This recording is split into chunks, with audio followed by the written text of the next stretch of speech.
गुरु द्रोणाचार्य पांडवों और कौरवों के गुरु थे। उन्हें धनुर्विद्या का ज्ञान देते थे। एक दिन एकलव्य, जो कि एक गरीब शूद्र परिवार से थे, द्रोणाचार्य के पास गए और बोले कि गुरुदेव, मुझे भी धनुर्विद्या का ज्ञान प्राप्त करना है। आपसे अनुरोध है कि मुझे भी आपका शिष्य बनाकर धनुर्विद्या का ज्ञान प्रदान करें।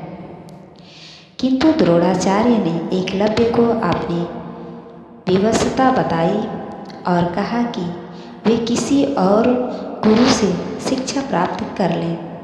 यह सुनकर एकलव्य वहाँ से चले गए। इस घटना के बहुत दिनों बाद अर्जुन और द्रोणाचार्य शिकार के लिए जंगल की ओर गए।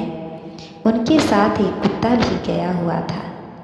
कुत्ता अचानक से दौड़ते हुए एक जगह पर जाकर भौंकने लगा। वह काफ़ी देर तक भौंकता रहा और फिर अचानक ही भौंकना बंद कर दिया। अर्जुन और गुरुदेव को यह कुछ अजीब लगा और वे उस स्थान की ओर बढ़ गए जहाँ से कुत्ते की भौंकने की आवाज़ आ रही थी। उन्होंने वहाँ जाकर जो देखा वो एक अविश्वसनीय घटना थी। किसी ने कुत्ते को बिना चोट पहुँचाए उसका मुंह तीरों के माध्यम से बंद कर दिया था और वह चाहकर भी नहीं भौंक सकता था।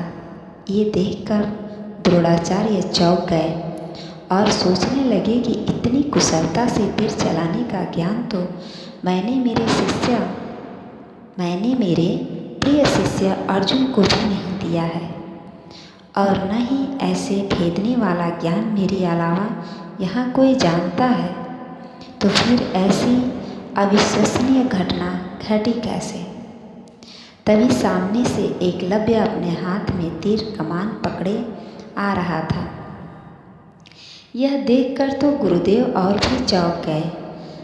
द्रोणाचार्य ने एकलव्य से पूछा, बेटा, तुमने ये सब कैसे कर दिखाया? तब एकलव्य ने कहा, गुरुदेव, मैंने यहाँ आपकी मूर्ति बनाई और रोज़ इसकी वंदना करने के पश्चात मैं इसके समकक्ष कड़ा अभ्यास किया करता हूँ और इसी अभ्यास के चलते मैं आज आपके सामने धनुष पकड़ने के लायक बना हूँ। गुरुदेव ने कहा, तुम धन्य हो, तुम्हारे अभ्यास ने ही तुम्हें इतना श्रेष्ठ धनुधर बनाया है, और आज मैं समझ गया कि अभ्यास ही सबसे बड़ा गुरु है। धन्यवाद।